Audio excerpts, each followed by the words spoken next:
지금의 터키를 가서 보시면 터키의 이 윗부분에 왼쪽으로 이제 꺾이면서 그쪽에 다소라고 하는 그런 고대 유명한 그런 도시가 있었습니다. 그래서 예수님 당시에는 그 지방을 길리기아라고 했고 그 길리기아 지방의 가장 큰 도시 중에 하나가 다소라고 하는 그런 도시였습니다. 그 길리기아의 다소에서 유대인 가운데 이 사울이라고 하는 사람이 태어났습니다. 이 사울이라고 하는 청년이 굉장히 영민하고 하나님께 대한 그와 같은 열심이 있어서 그래서 아마 아버지가 너는 아무래도 예루살렘에 가서 유학 가서 거기 가서 좀 율법을 배우고 그리고 좋은 그러한 유대인 지도자가 되는 것이 좋겠다. 아마 이렇게 결심을 한 것 같아요. 그래서 지금식으로 얘기하면 유학을 보낸 겁니다. 그래서 이 길리기아의 도시, 이 다소 출신의 이 사울이라고 한 청년이 예루살렘에 내려와서 그래서 그 당시 가장 유명한 율법 학자 중에 한 사람인 가말리엘이라고 한 사람의 발밑에서 율법을 이제 배웠습니다. 그래서 빌립보서 3장 5절에서 7절에 나와 있는 사도 바울의 그 고백을 가서 볼 것 같으면은 나는 8회째 되는 날 할례를 받았고 이스라엘의 줄기에 속한 사람이요 또 이스라엘의 첫째 왕을 배출한 베냐민 지파에 속한 사람이고 히브리 사람들이 많이 있지만 그 모든 히브리 사람들 중에 내가 히브리 사람들이다. 그렇게 이야기할 정도로 내가 정통파 유대인이고 또한 열심을 다해서 하나님을 따르는 그와 같은 일에서는 내가 가말리엘 밑에서 율법을 온전히 배운 바리새인으로 살았다. 그렇게 이야기를 하면서 율법이 이야기하는 그 의로 말할 것 같으면 나는 흠이 없는 사람이다. 그렇게 고백을 하는 그런 대목이 나옵니다. 나이가 이제 한 30살, 이제 조금 넘어가는 이런 시점에 여러분 그렇게 고백하실 수 있는 분 있어요? 율법, 이 성경 말씀, 구약에 나오는 모세의 그 오경에 이야기하는 그 의로 말할 것 같으면 나는 흠이 없는 사람이다. 사도 바울이 회심하기 전에 이렇게 유대교에 대한 남다른 열정이 있었고 이 바리새인으로서 구약 성경에 기록된 모든 율법을 따라서 내가 정말 하나님이 원하시는 그런 삶을 살아야 되겠다고 열정을 불태우던 그와 같은 시절이 있었습니다. 그 열정이 어떤 일로 나타났느냐 하면 예수님을 잡아 죽이는, 예수님을 따르는 그런 사람들을 잡아 죽이는 그와 같은 일로 열정이 밖으로 표출되어 나오기 시작했습니다. 이 바울이라고 한 사람이 회심하기 전에 가만히 들어보니까 나사렛에서 어떤 대언자가 나왔는데 그 사람 이름이 예수라는 거예요. 이 예수 그리스도라고 하는 사람이 이 유대인들의 메시아로 와서 그래서 십자가에 죽어서 못 박혀 죽었다가 묻혔다가 사흘 만에 다시 부활했고 다시 승천했다고 하는 그런 이야기를 들으면서 많은 유대인들이 이 이단들의 모임에 빠져서 그래서 정통 유대교를 버리고 예수 그리스도를 쫓는다고 하는 그런 이야기를 들을 때 마음에 불같은 그와 같은 이 정열이 일어나기 시작했습니다. 그래서 어떻게 이 불같은 정열을 불태웠느냐 하면 26장에 가서 보니까 사도행전에 이렇게 기록이 되어 있습니다. 여기 사도행전 26장 9절 10절에 가서 보니까 참으로 내가 나사렛 예수님의 이름을 대적하는 많은 일을 해야 함이 마땅한 줄로 스스로 생각하고 이거 그대로 둬선 안 되겠다. 이거 큰 이단인데 우리 동포들이 이 이단에 빠져가니 도저히 안 되겠다. 그렇죠? 그러니까 내가 이 예수라고 하는 사람이 누군지 한번 찾아보고 이 사람을 대적하는 일에 내가 최선을 다하는 것이 하나님을 섬기는 일이다. 이렇게 생각을 했습니다. 10절 가서 보니까 예루살렘에서도 그 일을 행하여 내가 수제사장들로부터 권한을 받아 예수님을 믿는 성도들 중에서 많은 사람을 감옥에 가둔 일을 하고 또 사람들이 돌을 들어서 그들을 죽일 때 그들을 대적해야 한다는 그런 목소리를 내가 내었고 11절 모든 회당에서 여러 번 그들에게 형벌을 내렸으며 그들로 하여금 억지로 신성모독하는 말을 하게 하였고 고문을 하면서 예수 믿는 것이 이단이라고 그렇게 해야만 내가 너를 놔주겠다. 이렇게 해서 신성모독하는 말을 할 수밖에 없도록 이와 같은 일들을 하겠고 그들을 향해 심히 격분하여 낯선 도시들에게까지 가서 그들을 핍박하였다. 성경이 그렇게 기록하고 있습니다. 바울이라고 하는 사람이 이 유대교를 향한 그와 같은 그 열정이 도를 지나쳐서 그래서 예수 믿는다고 하는 이 이단들 그대로 둬서는 안 되겠다 해서 심지어 이 예루살렘과 유다를 벗어나서 그래서 이방인들의 도시에까지 가서 예수님 믿는 사람들을 잡아서 처단하려고 하는 그와 같은 열정을 보이던 그런 시절이 있었습니다. 이러던 그가 역시 수제사장들로부터 권한을 받아 다마스쿠스에 예수 믿는 이단들이 있다 하는 그런 얘기를 듣고는 이 사람들을 처단해야 되겠다고 다마스쿠스로 가는 그 도중에 우리 주 예수 그리스도를 만나는 그와 같은 일이 성경에 기록이 되어 있습니다. 그래서 이 다소의 사울이라고 한 사람이 예수님의 복음의 말씀을 전하는 사도 바울로 변하는 그와 같은 역사가 사도행전에 기록이 되어 있습니다. 그래서 이 AD 약 37년경에 우리 예수님께서 승천하신 것이 약 AD 30년경인데 그때로부터 약 7년쯤 지난 그 시점에 이 다소 출신의 유대교 광신자였던 이 사울이라고 하는 사람이 다마스쿠스 가는 그 도상에서 예수님을 만난 그 이후에 삶이 온전히 변화가 되면서 그 이후부터 약 30년 동안 온 세상을 돌아다니면서 수천 킬로미터를 발로 걸어서 배를 타고 산을 넘고 이 들판을 걸어 다니면서 이방인들의 큰 도시에 들어가서 예수님만이 구원자시다 라고 하는 이 말씀을 선포하는 그런 내용이 사도행전에 기록이 되어 있습니다.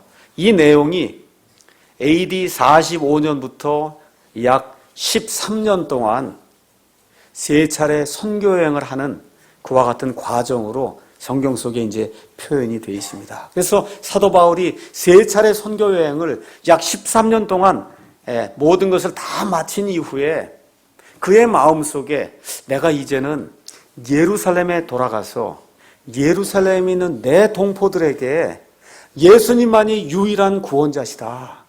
이걸 내가 한번 선포해야 되겠구나 하는 그런 마음이 가득히 그 안에 들게 될 때 그가 이제는 세 번째 선교여행을 마치면서 예루살렘에 도착하게 됩니다. 그 내용이 사도행전 21장에 기록이 되어 있습니다.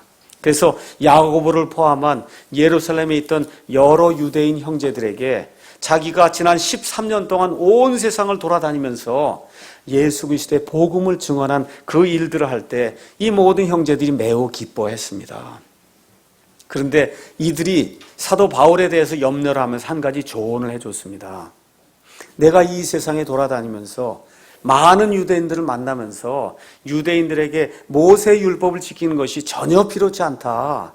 이렇게 이야기를 하고 다녔다고 하는 그런 소문이 있어서 너를 죽이려고 하는 사람들이 많이 있으니 내가 이 예루살렘에서 목숨을 부지하려면 그러면 우리가 내게 알려주는 조언에 따라서 어떤 일들을 좀 해야 된다. 그렇게 이야기를 했습니다.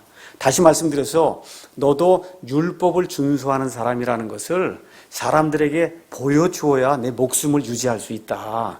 라고 이야기하면서 뭐라고 이야기하냐. 내 자신을 일단 정결하게 하는 정결례 예식을 해라.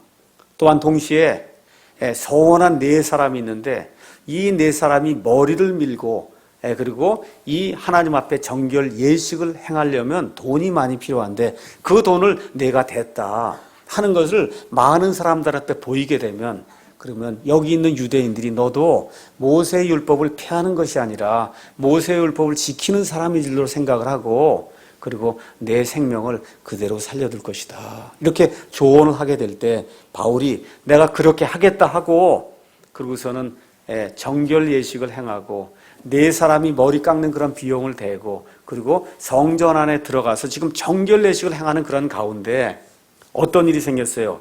소아시아 지방에서 온 어떤 사람들이 가만히 가서 성전에서 보니까 누가 있어요. 그 소아시아 지방을 완전히 예수님의 복음으로 뒤집어 엎어놓은 바울이라는 사람이 성전에 들어와 있는 겁니다.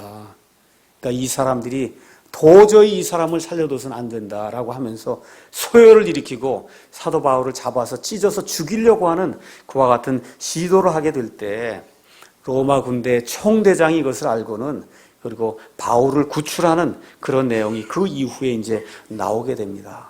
그래서 이 총대장이 바울을 구출해 주니까 바울이 히브리 말로 여기 모여 있는 모든 유대인들에게 어떻게 자기가 예수님을 만나게 됐고 세상에 나가서 예수님만이 유일한 구원자시다. 이 내용을 선포하게 되었는가. 이거를 이 사람들 앞에서 변호하게 될 때 하나님께서 나를 택하셔서 이제는 유대인들이 아니라 이방인들을 섬기는 그러한 사도로 나를 세우셨다 하는 그 이야기가 나오니까 이 사람들이 또 쉽게 얘기하면 머리가 우리 식으로 얘기하면 뭐라 그래요? 이게 들쳐졌다 얘기하죠. 머리 뚜껑이 들쳐진 거. 도대체 왜 이방인들 얘기하냐? 하나님은 오직 유대인만 사랑하시는데 도대체 너가 이방인 얘기를 왜 하느냐 해서 화가 나갖고 또 죽이려고 하는 그런 시도를 이제 하게 됩니다. 이런 가운데 수제사장들과 공회 앞에 바울이 이제 불려나가서 또다시 자신을 변호하기 시작합니다. 도저히 문제가 풀리지 않게 됩니다. 이렇게 되면서 사람들이 바울을 죽이려고 하니까 어쩔 수 없이 바울을 다시 잡아다가 이제 감옥에 집어넣었습니다. 바로 그 밤에 우리 주님께서 바울에게 나타나셔서 이와 같은 말씀하십니다. 바울아, 내가 예루살렘에서 나에 대해 증언했듯이 내가 이제는 로마에 가서 전 세계 가장 큰 도시 그 로마에 가서 나에 대해서 증언을 해야 된다. 열심을 내라. 기운을 내라. 내가 너와 함께한다 하고 우리 주님께서 말씀을 해주십니다. 자, 이러는 가운데 바울을 죽이려고 하는 그런 음모가 진행이 되면서 그래서 총대장에게 바울을 끌어갈 때 유대인들이 숨어 있다가 덮쳐서 바울을 완전히 죽여버려야 되겠다는 이런 음모를 꾸미려고 할 때 총대장이 그대로 두어서는 이 예루살렘 지방의 화평이 깨지겠다 이렇게 생각을 하고 그리고 어떻게 하느냐. 예루살렘에서 서쪽으로 110km 정도 떨어진 곳에 가이사레라고 하는 그런 도시가 있습니다. 그래서 그 유대 지방의 수도가 어디냐? 가이사레예요. 그러니까 종교적인 수도는 예루살렘이고 그 다음에 행정적인 수도는 가이사레예요. 그 가이사레에 로마 지방에서 로마에서 보내온 총독이 거하고 있습니다. 그래서 이 예루살렘의 화평을 유지하기 위해서 이 총대장이 몇 명의 군사와 함께 사도 바울을 내려보내냐 하면 23장 23절 가서 보니까 470명의 군사와 함께 사도 바울을 가이사레로 내려보내는 그와 같은 일이 그 안에 기록되어 있습니다. 여러분 한번 생각해 보세요. 지금 한 사람 때문에 470명의 군사가 동원이 돼서 그래서 한밤중에 그를 이 가이사레로 호송하는 그런 내용이 나와 있으니까 이 총독이나 아니면 총대장의 입장에서는 소요가 일어난다든지 화평이 깨지게 되면 그럼 말 그대로 목이 달아나는 거예요. 그러니까 이 바울이라고 하는 그 한 사람 때문에 얼마나 큰 소동이 일어났는가 저와 여러분이 미루어 짐작해 볼 수가 있습니다. 자, 이렇게 된 가운데 닷새가 지나서 110km니까 이제 말을 타고 이제 가이사라로 내려갔어요. 자, 예루살렘에 있던 대제사장과 수제사장들과 종교 지도자들이 닷새 동안 걸어서 그래서 이제 예루살렘에서 이제 어디로 내려왔어요? 가이사랴로 이제 내려온 겁니다. 거기에 총독이 있고 그 총독이 있는 그 자리에 지금 바울이 있으니까 어떻게 하든지 이 사람을 잡아 죽여야 되겠다는 이와 같은 그 열망을 가지고 대제사장까지 동원이 돼서 지금 가이사랴로 내려왔습니다. 그런데 자기 힘만으로 안 되니까 누구를 고용했어요? 변호사를 고용했어요. 변호사 이름이 누구예요? 더둘로라고 하는 말을 잘하는 그런 그 변호사를 고용해서 그래서 이 총독 앞에 와서 사도 바울을 고발하는 그런 내용이 사도행전 26장에 기록이 되어 있습니다. 더둘로가 뭐라고 얘기하느냐? 5절 한번 가서 보겠습니다. 24장 5절 가서 보니까 우리가 보매 이 사람은 전염병 같은 자요. 세상에 두루 퍼진 모든 유대인 가운데서 선동을 일으키는 자다. 그게 무슨 얘기예요? 로마의 평화를 깨트리는 자라는 거예요. 일단 이 얘기를 해야 총독이 알아듣거든요. 그렇죠? 로마의 평화를 깨트리는 자입니다. 또 뭐라고 얘기합니까? 나사렛 사람들, 나사렛 사람이라 불리는 예수 그리스도라고 하는 그와 같은 존재가 있는데 이 사람들, 나사렛 사람들이라고 불리는 유대교의 한 분파가 있습니다. 그 분파의 주모자입니다. 근데 이 사람이 6절 가서 보니까 이 유대인들이 가장 귀중하게 여기는 성전을 더럽히려고 했기 때문에 우리가 그를 붙잡아서 우리의 법대로 그를 잡아서 죽이려고 했습니다 하는 그러한 내용이 지금 더둘로의 고소의 내용입니다. 이렇게 더둘로가 총독 앞에서 바울을 고소하게 될 때 바울이 10절에서 13절에 내가 그와 같은 고소를 당한 일을 하나도 한 것이 없습니다 하고 총독에게 이제 답변을 하죠. 내가 이제 예루살렘에 올라간 지 열 이틀밖에 되지 않았습니다. 어떻게 열 이틀 만에 내가 군대를 조직하고, 그렇죠? 나사렛 사람들의 모든 분파를 다 해갖고 이 나라를 뒤집어 엎을 수 있습니까? 이게 말이 됩니까? 이거 말이 안 되는 걸 총독도 알고 있지 않습니까? 이제 그 이야기를 하면서 사도 바울이 믿음의 고백을 하는 그런 내용이 14절, 15절에 기록이 되어 있습니다. 그래서 오늘은 사도 바울의 믿음 고백이라고 하는 그런 제목을 가지고 바울이 로마의 총독 앞에 가서 어떻게 자기의 믿음을 고백하였는가, 이것을 생각해 보면서 저와 여러분이 과연 사람들 앞에서 예수 그리스도에 대해서 동일하게 믿음을 고백할 수 있는가 한번 생각해 보는 그런 시간을 갖도록 하겠습니다. 지금 총독 앞에서 말을 어떻게 하느냐에 따라서 그의 목숨이 살아남을 수도 있고 죽을 수도 있는 그와 같은 절박한 그런 때에 사도 바울이 지금 무엇라고 고백을 하느냐. 15절, 14절. 그러나 내가 이것을 가깝게 고백하오니 곧 나는 그들이 이단이라 하는 그 길을 따라 내 조상들의 하나님께 그렇게 경배하고 율법과 대언자들의 글에 기록된 모든 것을 믿나이다. 뭐라고 얘기하는 거예요? 나는 이단입니다. 그렇게 얘기하는 거예요. 맞습니다. 저 더둘로가 얘기한 대로 나는 전염병 같은 자요. 세상에 두루 퍼진 모든 유대인들 가운데서 선동을 일으키는 자며 나사렛 사람들의 분파의 주모자가 내가 맞습니다. 내가 바로 그 사람입니다. 내가 바로 그 이단입니다. 그렇게 지금 고백을 하는 겁니다. 그러면서 뭐라고 이야기하느냐. 나는 율법과 대언자들의 글에 기록된 모든 것을 믿나이다. 이건 무슨 얘기예요? 아직까지 신약 성경이 주어지지 않았으니까 율법과 대언자들의 글이 뭐예요? 구약 성경이거든요. 그러니까 지금 식으로 얘기하면 나는 창세기 1장부터 요한계시록 22장까지 하나님이 기록해 주신 말씀 그 안에 들어있는 것을 처음부터 끝까지 모든 것을 100% 믿는 사람입니다. 그렇게 지금 고백을 하고 있어요. 그 다음에 내게 소망이 하나가 있습니다. 15절.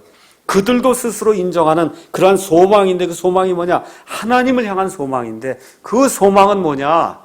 하나님께서 의로운 자들 위해서 의로운 자들의 부활을 마련하시고 하나님을 거부하고 반역하는 자들을 위해서 불의한 자들의 부활을 마련했기 때문에 이 세상에 태어난 모든 사람이 의로운 자들의 부활에 참여하든지 아니면 정죄받는 자들의 부활에 참여하든지 두 부활 중에 하나에 참여한다고 하는 그 사실 내가 소망으로 가지고 있습니다 하고 지금 총독 앞에서 지금 자기의 믿음을 고백하고 있습니다.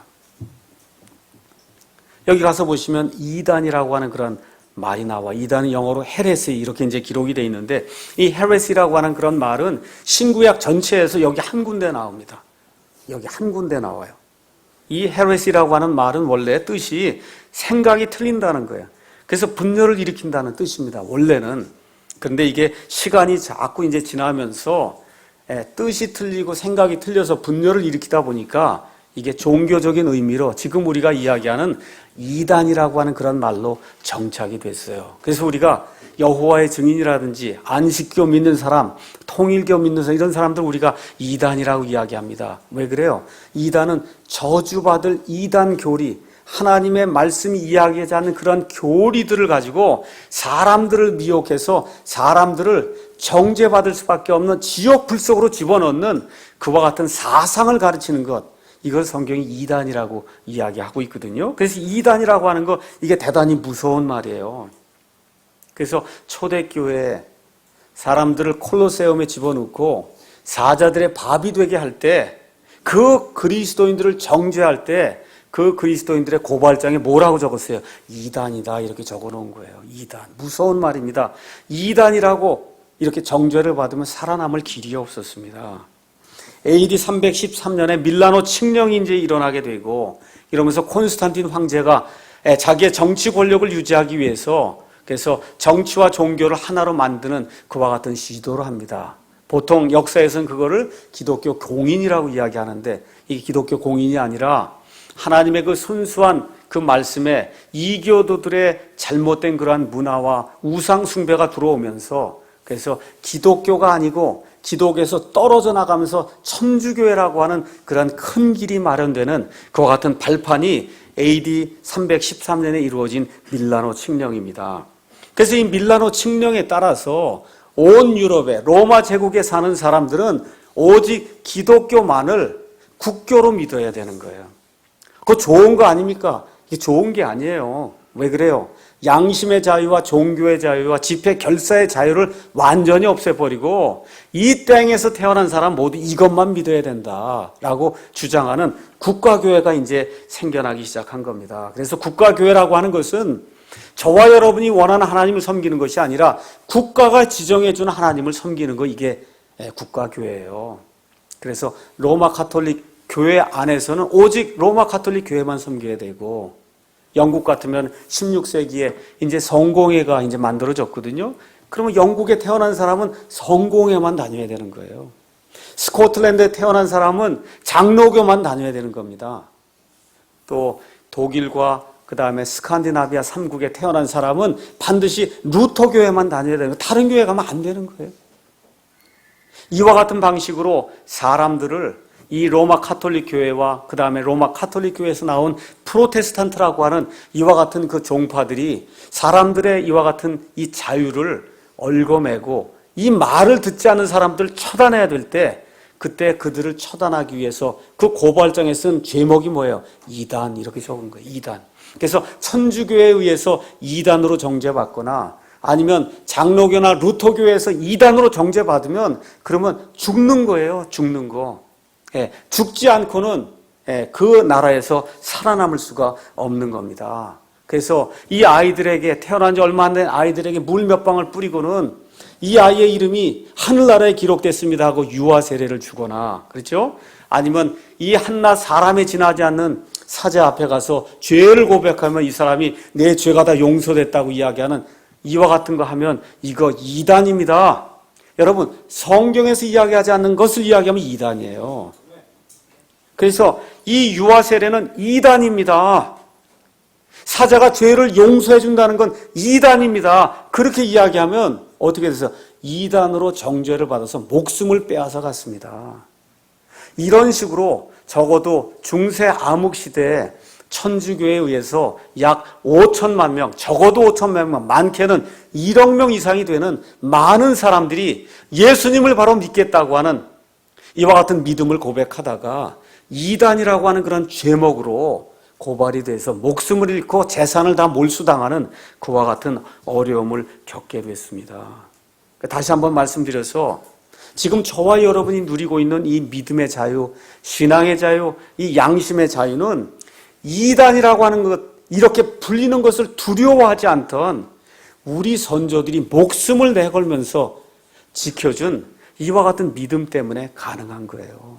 근데 여기 가서 보니까 이와 같은 그 믿음의 선배들의 기원이 누구냐? 사도 바울이라고 이야기하는 겁니다. 사도 바울이 뭐라 그래요? 내가 이것을 가깝게 고백하오니 곧 나는 그들이 이단이라 하는 그 길을 따라서 그렇게 내 조상들의 하나님께 예배를 드립니다. 여러분, 이단이라 불리는 거 두려워하십니까? 저는 하도 많이 이단이라고 사람들이 그래서 별로 그렇게 감각이 없습니다. 네이버 치거나 이러면 제 이름 뜨거나 사랑침례교 뜨면 하도 오랫동안 이단이라고 그래서 이제는 좋은 것 같아요. 이단이 좋은 것 같아요. 지금 사도 바울에 가서 보니까 나는 그들이 이단이라 불리는 그 길을 따라서 그렇게 하나님께 경배한다. 얼마나 멋있는지 알 수가 없어요. 그렇죠?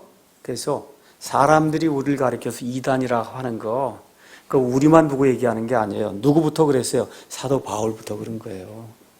사도 바울 때부터 이미 성경 말씀을 있는 그대로 믿는 사람을 가리켜서 사람들이 이단이라 그렇게 불렀는데, 사도 바울이 자기 목숨을 살려줄 수도 있고 죽일 수도 있는 지금 총독 앞에 가서, 총독 각하, 저는 사람들이 이단이라 부르는 그 길을 따라서 그렇게 내 조상들의 하나님께 예배드리는 사람입니다. 여러분, 오늘이라도 박근혜 대통령이 청와대에 오라 그러든지 아니면 오바마 대통령이 백악관에 오라 그래서 이야기를 나누는 가운데 당신 믿음에 대해서 한번 고백해 보시오. 이야기할 때 이렇게 사도 바울처럼 담대하게, 나는 그들이 이단이라 부르는 그 길을 따라서 내 조상들의 하나님, 내 영적인 조상들, 아브라함의 하나님, 이삭의 하나님, 야곱의 하나님, 모세의 하나님, 다윗의 하나님, 그 다음에 여러분이 알고 있는 모든 구약시대 모든 성도들의 하나님, 또 이단이라 불리기를 거절하지 아니하고 목숨을 내걸고 믿음과 양심의 자유를 지키려고 했던 신약시대 모든 그 선조들이 섬기던 그 하나님, 그 하나님께 내가 그렇게 경배합니다. 저와 여러분이 왕들 앞에 서서, 통치자들 앞에 서서 담대하게 이렇게 고백할 수 있는 믿음의 사람들이 되기를 주님의 이름으로 축원합니다. 자, 그러면 이단이 되려면 조건이 하나가 있어요. 조건. 그 조건이 뭐냐? 여기 가서 보니까 성경에 기록된 것을 다 믿으면 이단이 되는 거예요. 아주 간단해요. 이단이 되는 거 아주 간단한 거예요. 창세기 1장부터 요한계시록 22장까지 거기 기록된 것을 나는 다 믿습니다. 그러잖아요. 사도 바울이. 맞습니까? 그게 이단이 되는 유일무이한 조건이에요. 유일무이한 조건. 네, 나는 다 믿습니다. 제가 이번에도 미국에 이제 가서 여러 사람들 만나고 또 미국에 가기 전에도 예수님을 믿는다고 하는 그런 여러 사람들 만나면서 마음속에 큰 고민이 있습니다. 그 고민이 뭐냐 하면 다들 예수님 믿는다 그래요. 다들 내가 예수님 믿습니다. 그래서 얘기를 나눠보면 그럼 어떻게 되냐? 성경이 있을 때 성경의 앞부분 안 믿어요. 성경의 뒷부분 안 믿습니다. 나는 성경의 가운데만 믿습니다. 그렇게 얘기하는 사람이 너무 많아요. 그게 무슨 얘기냐? 성경의 창조, 저는 그거 믿을 수 없습니다. 저는 믿을 수 없어요. 학교에서 가르쳐 준 대로 저는 원숭이에서 사람 되고 무에서 유가 되고 이런 거 성경이 얘기하지 않는 그런 것들, 과학이라고 얘기하는 그 과학자들이 얘기하는, 나는 그것대로 믿습니다. 예수님이 공중에서 강림할 때 우리 몸이 호련히 변화가 돼서 공중으로 채워 올라가는 휴거, 이 미치광이 사람들이 이야기하는 그런 얘기지, 저는 그런 거 안 믿습니다. 정신 똑바로 가진 사람이 어떻게 그런 거 믿을 수 있습니까? 저는 뭐만 믿느냐? 예수님이 나를 위해서 죽으시고 묻히시고 그 다음에 부활하셔서 나의 구원자가 되셨다고 하는 요 성경의 가운데 있는 부분만 믿지, 저는 앞부분하고 뒷부분은 안 믿습니다. 여러분 어떠세요? 고민이 굉장히 많이 돼요. 이 사람도 구원받을 수 있을까? 고민이 굉장히 많이 됩니다. 고린도전서 15장 말씀을 보시면은 사도 바울이 정의를 내린 복음이 있어요. 그 복음은 성경 기록대로 예수님께서 죽으셨다가 묻히셨다가 성경 기록대로 예수님이 부활하셨다. 이게 복음의 핵심이다. 우리가 얼마나 많이 들었습니까? 근데 이 복음을 믿는다고 한 사람들이 창세기에 나와 있는 말씀 얘기하면 아유 그거 진짜 얘기 아닙니다. 그거 이스라엘 사람들의 삼국지 같은 그와 같은 신화나 전설에 대한 거지 그거 진짜 얘기 아닙니다. 얼마나 많은 그리스도인이라고 한 사람들이 그렇게 이야기하는지 알 수가 없어요. 예수님의 재림, 이 땅에 이루어질 천년왕국 이런 거 아닙니다. 이거 다 영적으로 해석해야 되고 비유적으로 해석해야 될 거지 이런 거 진짜 그대로 문자 그대로 예수님이 저 올리브산에 내려오시고 이런 거 믿으면 안 됩니다. 이렇게 얘기한 사람 굉장히 많습니다. 여러분은 어떠세요? 지금 사도 바울이 뭐라 그래요? 나는 율법과 대언자들의 기록된 모든 것을 믿나이다. 여러분 어떠세요? 창세기 1장부터 시작해서 요한계시록 22장까지 기록된 모든 것을 믿습니까? 그런 사람이 하나님을 기뻐하는 그런 사람이라고 성경이 이야기하고 있습니다. 자, 그래서 우리가 성경에 기록된 모든 것을 믿는다고 얘기하면 사람들이 뭐라 그래요? 이단이라 그러는 거예요. 다른 거 없습니다. 하나님께서 성경 말씀을 보존해 주실 수 있습니다. 라고 얘기하면 뭐라고? 그 이단이라 그래요. 이단이라 그럽니다. 시편 12편 6절에서 7절 말씀. 주의 말씀들은 순수하니. 그렇죠? 하나님의 모든 말씀은 순수해서 흑도가니에서 정지하여 7번 순수하게 만든 은가도다. 오 주여 주께서 그것들을 지키시며 오 주여 주께서 그것들을 이 세대로부터 영원히 보존하시리이다. 하나님이 이렇게 보존해 주시겠다고 하는데도 뭐라 그래요? 그거 있을 수 없는 일입니다. 고개를 살래살래 흔드는 사람들이 얼마나 많은지 알 수가 없습니다. 우리 예수님께서 마귀에게 시험을 받을 때 사람이 빵으로만 살 것이 아니요 하나님의 입에서 나오는 모든 말씀으로 산다고 말씀해 주셨어요. 하나님의 입에서 나오는 모든 단어가 이 시간까지 보존이 되지 않으면 저와 여러분이 살 수 없다고 말씀해 주셨기 때문에 이 시간까지 하나님의 입에서 나온 모든 단어가 보존이 돼야 된다 그 얘기입니다. 마태복음 24장 35절에 하늘과 땅은 없어지겠으나 내 말들은 없어지지 아니하겠다고 우리 예수님께서 말씀해 주셨기 때문에 그 말씀에 따라서 저는 담대하게 하나님께서 창세기 1장부터 요한계시록 22장까지 하나님의 입에서 나온 모든 단어를 지금 이 시간까지 보존해 주시고 지금 이 시간에 사람들의 손 안에 그 성경이 있을 수 있다고 믿는 겁니다. 여러분 그렇게 믿으십니까? 그 성경이 바로 1611년에 하나님께서 만국의 공용어로 모든 사람이 볼 수 있는 표준 언어로 우리에게 허락해 주신 영어 킹제임스 성경이에요.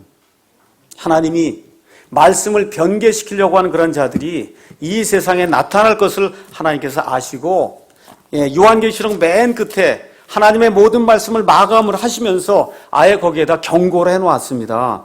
요한계시록 22장 18절에서 19절 내가 이 책의 대언의 말씀들을 듣는 모든 사람에게 증언하노니 만일 어떤 사람이 이것들에다 더하면 하나님께서 이 책에 기록된 재앙들을 그에게 더하실 것이요 만일 어떤 사람이 이 대언의 책의 말씀들에서 빼면 하나님께서 생명책과 거룩한 도시와 이 책에 기록된 것들로부터 그의 부분을 빼시리라. 하나님께서 성경을 마감하시면서 성경에 가감하려고 하는 그와 같은 시도하는 그러한 자들 그냥 두지 않겠다고 하나님이 말씀해 주시면서 무엇을 이야기해 주신 거예요? 이와 같은 경고를 주시면서까지 나는 내 입에서 나온 모든 단어를 보존할 수 있고 지킬 수 있고 약속한 대로 그대로 그 일을 하는 그와 같은 존재다. 하나님이 우리에게 말씀해 주신 겁니다. 그래서 지금 이 시간에 우리 손안에 하나님이 완전하게 보존해 주신 그런 성경이 있는 거예요. 이것은 사람의 능력이 크기 때문에 있는 것이 아니고 하나님이 그리 하시겠다고 약속하셨기 때문에 그 성경이 우리 손안에 있을 수밖에 없는 겁니다. 그래서 이렇게 믿으면 사람들이 뭐라 그래요? 이단이라 그러는 거예요. 그래서 저와 여러분이 킹제임스 성경에 오류가 하나도 없습니다. 그럼 뭐라 그래요? 저 사람 이단이구나. 그렇게 얘기하는. 그렇게 이단이라는 얘기를 들으면 감사하셔야 돼요. 사도 바울이 그렇게 이단이라 불리는 그 길을 따라서 내가 그렇게 하나님께 예배드린다. 저와 여러분이 바라기는 사람은 다 거짓말쟁이되 하나님은 진실하시다 하는 그 말씀에 따라서 사람들이 나를 이단이라고 해도 나는 성경 말씀에 기록된 대로 창세기 1장부터 요한계시록 22장에 기록된 모든 것을 있는 그대로 믿는 사람입니다 하고 이 사람들 앞에 증언하는 애과 같은 축복된 그런 기회를 가지시는 저와 여러분이 되기를 주님의 이름으로 축원합니다. 그래서 어떤 것들을 믿느냐?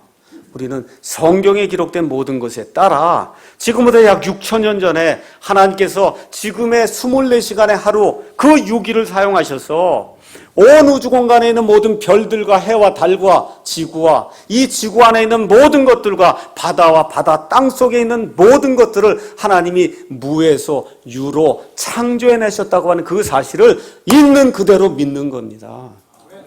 사람은 할 수 없지만 하나님은 하실 수 있다고 믿는 겁니다. 이 창조신앙이 저와 여러분 가운데 확신이 들지 않으면 어떻게 예수님이 우리를 죽은 자들로부터 불러일으키는 이 부활시켜주는 그와 같은 권능을 저와 여러분이 믿을 수가 있어요. 우리 하나님께서 말씀하시니까 저 하늘에 떠있는 모든 해와 달과 별들이 무에서 유로 존재하게 된 겁니다. 이 창조신앙, 성경에 기록된 그대로 지금부터 약 6,000년 전에 하나님께서 엿새를 사용하셔서 사람을 포함한 이 우주 공간의 모든 것들을 하나님이 만드셨다. 그렇게 믿는 것, 그것이 이단이 되는 첫걸음이요. 사실은 하나님을 가장 기쁘시게 하는 그와 같은 첫걸음임을 저와 여러분이 확신해야 됩니다. 진화라고 하는 것은 마귀의 가르침이에요. 인본주의 학자들의 가르침입니다.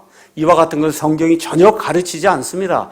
남들이 무엇라고 하든지 하나님께서 지금부터 약 6,000년 전에 온 우주 공간의 모든 것들, 사람을 포함한 모든 것들을 무에서 유로 만들어 내셨다는 그 믿음을 저와 여러분이 굳건히 가지셔야 됩니다.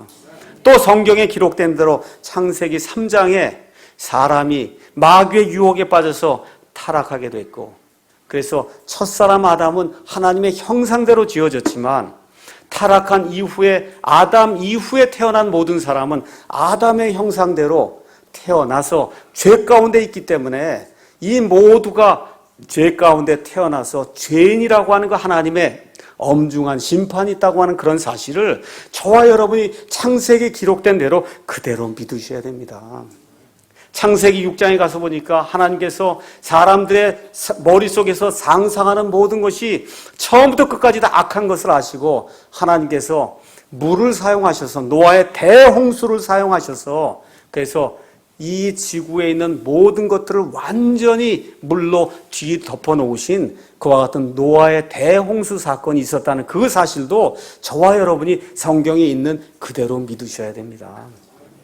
그래서 지금도 에베레스트산 저 높은 데 가서 보시면 그러면 이 물고기들의 화석이 있고 조개 화석이 있고 그런 거예요. 한때 모두가 다 물로 잠긴 적이 있었다는 겁니다. 있는 그대로 믿는 겁니다. 창세기 10장 가서 보니까 홍수 이후에 셈과 함과 야벳이라고 하는 노아의 그 세 아들들에 의해서 온 땅에 사람이 퍼지게 되고 그 다음에 이 지구가 원래 하나였는데 10장 25절 가서 보니까 그 벨레게 때 이 지구가 5대양 6대주로 나뉘어졌다고 성경이 이야기하기 때문에 있는 그대로 우리가 믿는 겁니다. 창세기 11장 가서 보니까 바벨탑 사건이 나옵니다. 지금부터 약 4,300년 전에 사람들이 바벨탑 근처에 모여 살면서 하나님이 원하는 대로 땅에 나가서 땅을 정복하고 땅을 충만히 채우려고 하는 그와 같은 일들을 하지 않을 때 하나님께서 저 위에서 내려다보시고 이들의 사악함을 보시고 내려오셔서 사람들의 말을 혼잡하게 하셔서 그래서 바로 그때로부터 이 바벨탑을 통해서 사람들이 인도로 가고 이집트로 가고 중국으로 가고 한국으로 가고 하면서 사람들의 문명이 시작되기 시작했다고 성경이 이야기하기 때문에 있는 그대로 믿는 거예요. 있는 그대로 믿는 겁니다. 창세기 12장에 우리 하나님께서 갈대아 우르에서 우상을 섬기던 이 아브라함과 그의 아버지 데라를 부르셔서 그래서 그의 아버지 데라가 그를 방해하게 될 때 그가 죽을 때까지 기다리셨다가 이 아브라함을 이 가나안 땅으로 인도해 내시고 그리고 하나님께서 이 가나안 땅을 이 아브라함과 그의 씨에게 영원 무궁토록 주시겠다고 하나님이 말씀해 주셨기 때문에 지금 저 이스라엘 저 땅, 저 땅은 하나님께서 아브라함과 그의 씨에게 영원 무궁토록 주시겠다고 했기 때문에 1948년도에 저 이스라엘이 돌아왔다고 하는 그 사실을 있는 그대로 저와 여러분이 믿어야 되는 겁니다. 창세기 19장에 소돔과 고모라의 동성애라고 하는 것과 같은 죄악이 관영하게 될 때 하나님께서 불과 유황으로 소돔과 고모라를 완전히 파멸시켰다고 하는 그 사실을 성경에 있는 그대로 저와 여러분이 믿어야 되는 겁니다. 그래서 우리 예수님께서 사람의 아들이 다시 오게 될 때 이 세상이 노아의 때와 같이 롯의 때와 같이 마음속에서 사람이 상상하는 모든 것이 사악할 때가 된다고 하는 그 사실 말씀해 주신 그대로 이 땅에 이루어질 줄로 믿어야 되는 겁니다. 하나님께서 그 이후에 야곱의 12아들을 택하셔서 이스라엘의 12지파를 만드시고 이들을 이집트로 보내셨다가 출애굽기에 가서 보니까 어때요? 출애굽 사건을 통해서 그래서 가나안 땅에 한 민족을 이루시기 위해서 하나님께서 백성을 그 안에서 많이 성장하도록 만들어 놓으시고 그 다음에 어린 양의 그 대속의 피를 통해서 이집트에서 구출하는 그런 내용이 성경에 기록이 되어 있습니다. 있는 그대로 저와 여러분이 믿으셔야 됩니다. 6월절 행사가 이루어졌습니다. 홍해가 갈라졌습니다. 광야 40년 동안 구름 기둥과 불 기둥이 성경에 있는 그대로 이 광야 생활하는 이스라엘 백성에게 구름 기둥과 불 기둥이 그들을 인도하는 그와 같은 지표가 되었다는 사실 그대로 믿어야 되는 겁니다. 하나님께서 만나를 내려주셨어요. 천사들이 먹는 빵인 만나를 내려주시고 또 그들에게 반석에서 물을 내려주시고 그래서 40년 동안 그들을 보호하시는 가운데 신발이 해지지 않고 옷이 해지지 않고 발이 부르트지 않도록 하나님이 만들어주신 그 사실 있는 그대로 믿으셔야 됩니다. 이렇게 믿으시게 될 때 우리 인생에 어려움이 생기고 광야 생활하는 가운데도 하나님께서 이 이스라엘 백성 먹여주시고 입혀주시고 돌봐주신 것 같이 저와 여러분을 돌봐주시고 입혀주시고 먹여주신다고 하는 사실을 우리가 확신할 수 있는 겁니다. 사무엘가 7장에 가서 보시면 이 다윗을 통해서 하나님의 왕좌를 영원 무궁토록 세워주시겠다고 우리 하나님께서 말씀해 주신 그 예언의 말씀에 따라서 우리 예수님께서 다윗의 씨로 이 땅에 오셔서 메시아로 오셔서 사람들을 구속하신다는 그 사실을 저와 여러분이 있는 그대로 믿으셔야 됩니다. 이 예수님이 처녀 탄생을 통해서 나시겠다고 이사야서 7장이 우리에게 이야기하고 있습니다. 그래서 이사야서 7장 17절에 나와 있는 것처럼 그분의 이름이 임마누엘의 뜻이 뭐예요? 우리와 함께 하시는 하나님, 하나님이 우리와 함께 하신다가 아니라 우리와 함께 하시는 그 하나님, 베들레헴 그 마구간에 태어난 그 아들이 우리와 함께 하시는 성육신하신 하나님, 처녀 탄생을 통해서 남자의 도움을 잊지 않고 이 땅에 오신 유일하신 분, 우리를 구원하실 유일하신 분이라는 사실 성경이 증언하고 있기 때문에 있는 그대로 믿으셔야 되는 겁니다. 이 예수님께서 죄 없이 33년 반을 사시다가 성경에 기록된 대로 십자가에서 죽으시고 피를 흘리시고 묻히시고 성경 기록대로 부활했다고 하는 그런 사실을 있는 그대로 믿어야 되는 겁니다. 있는 그대로 이 예수님께서 마태복음 16장 18절에 사도 베드로의 그 믿음의 고백을 보시고는 이 반석 위에 내가 내 교회를 세우리니 지옥의 문들이 그것을 이기지 못하리라. 우리 예수님 말씀해 주셨거든요. 지옥의 문들이 이기지 못하는 그 교회가 역사를 타고 내려오면서 지금 어디까지 이른 거예요? 사랑 침례 교회까지 이른 겁니다. 저와 여러분이 자랑스럽게 생각하셔야 돼요. 이 반석 위에 내가 내 교회를 세우리니 지옥의 문들이 그것을 이기지 못하리라. 이 말씀에 따라서 지금 인천이 소래 지역에 사랑 침례교회가 세워져서 하나님의 말씀 지금 이루고 있는 겁니다. 이 예수님께서 다시 오시겠다고 말씀해 주셨어요. 그래서 데살로니가전서 4장에 있는 것처럼 주께서 호령과 천사장의 음성과 하나님의 나팔 소리와 함께 친히 하늘로부터 내려오시리니 예수님 안에서 죽은 자들이 먼저 일어나고 그 뒤에 살아서 남아있는 우리가 그들과 함께 구름들 속으로 채 올라가 주님을 만나서 주님과 함께 영원히 있으리라고 하나님이 말씀해 주셨기 때문에 있는 그대로 믿는 겁니다. 남들이 뭐라고 이야기하든 휴거와 부활의 소망이 우리 그리스도인이 가질 수 있는 최고의 소망이라고 하는 그와 같은 확신을 저와 여러분이 성경을 통해서 가져야 되는 겁니다. 그래서 7년 환란기가 끝난 이후에 이 땅에 구약 성경에 기록된 대로 또 신약 성경에 기록된 대로 이 땅에 1000년 동안 하나님의 통치가 이루어지는 천년왕국이 이루어지고 이 천년왕국이 끝난 이후에 하나님의 영원한 의가 거하는 새 하늘과 새 땅이 성경에서 이루어진다고 이야기하기 때문에 우리가 창세기 1장부터 요한계시록 22장까지 그 안에 기록되어 있는 모든 말씀을 믿는 겁니다. 이와 같은 사람이 복되다고 성경이 우리에게 이야기해주고 있습니다. 마지막으로 사도 바울이 내가 지금까지 이 복음을 전하면서 마음속에 가지고 있는 한 가지 소망이 있다. 그 얘기합니다. 그 소망이 뭐예요? 여기 24장 15절 가서 보니까 하나님을 향한 소망을 내가 가졌는데 그것은 곧 죽은 자들의 부활, 즉 의로운 자들의 부활과 불의한 자들의 부활이 있으리라는 것입니다. 하고 지금 벨릭스 총독 앞에 지금 고백을 하고 있습니다. 로마서 가서 보니까 로마서 2장 6절에서 8절 하나님이 또 사도 바울을 통해서 우리에게 두 종류의 사람이 있고 이 두 종류의 사람들 위해서 두 종류의 부활이 있다고 우리에게 말씀을 해주십니다. 거기 가서 보니까 6절 그분께서 하나님께서 각 사람에게 그의 행위대로 갚으시되 참고 꾸준히 잘 행함으로 영광과 존귀와 죽지 아니함을 구하는 자들에게는 영원한 생명으로 갚아주신다는 겁니다. 여러분 죽지 아니함을 구하셔야 돼요. 사람은 다 죽습니다. 근데 사람은 혼이에요. 이 혼은 영원히 죽지 않거든요. 영원히 죽지 않는 가운데 하나님의 영광과 하나님의 존귀와 그 다음에 영원토록 죽지 않아야 되겠다는 그것을 구하는 자들에게는 하나님께서 영원한 생명으로 갚아주신다는 겁니다. 이것이 첫째 부활에 참여하는 거예요. 의로운 자들의 부활에 참여하는 겁니다. 사도 바울이 옛날에 이것을 몰랐을 때 예수님께서 나타나셔서 부활의 소망을 주시게 될 때 사도 바울의 온 삶이 변하면서 과거의 모든 것은 내가 다 똥으로 여기고 이제부터 예수님을 아는 그 지식의 고상함으로 인해서 내가 앞을 향해서 돌진하는 그리스도의 종이 되겠다고 고백하는 그런 내용이 나오는 겁니다.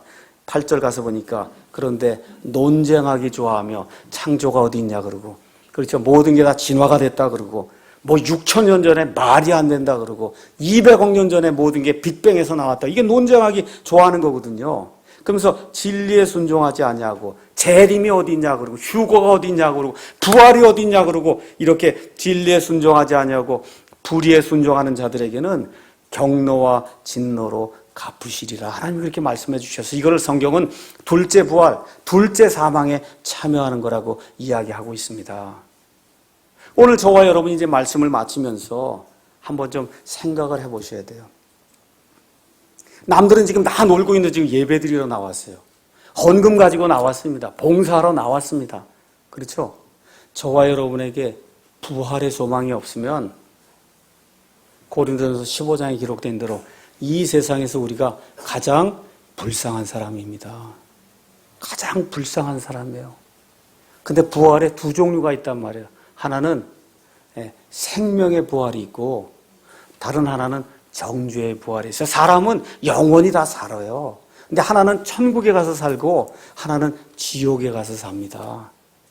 여러분이 선택하셔야 돼요. 여러분이 내 앞날을 선택하셔야 됩니다.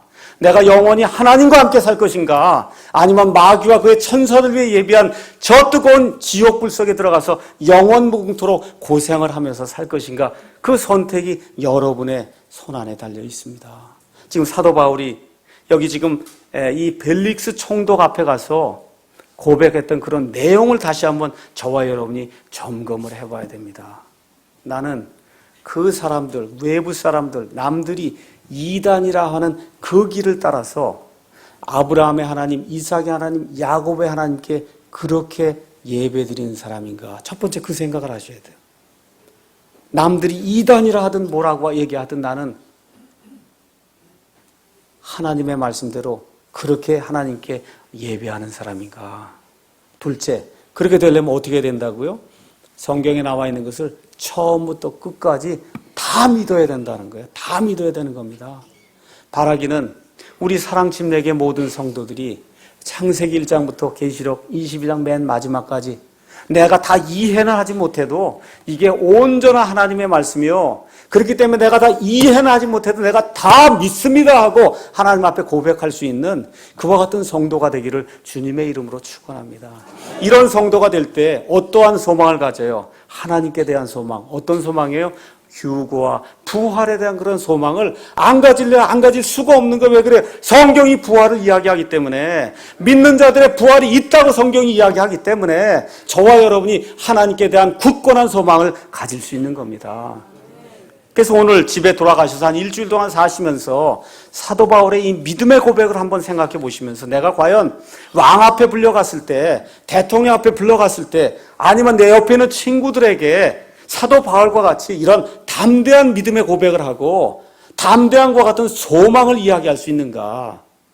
일주일 동안 깊이 생각해 보시고 하나님께 내 자신을 내어놓고 아직도 그런 소망이 없는 그런 분이 계시면 오늘 예배당 문턱을 떠나기 전에 오늘 해결하고 돌아가셔야 돼요.